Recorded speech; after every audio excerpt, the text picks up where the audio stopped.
हीच मुची प्रार्थनान, हेच मुचे मागणी.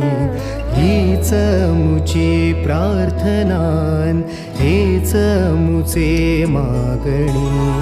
माणसाने माणसाशी माणसासम वागणे.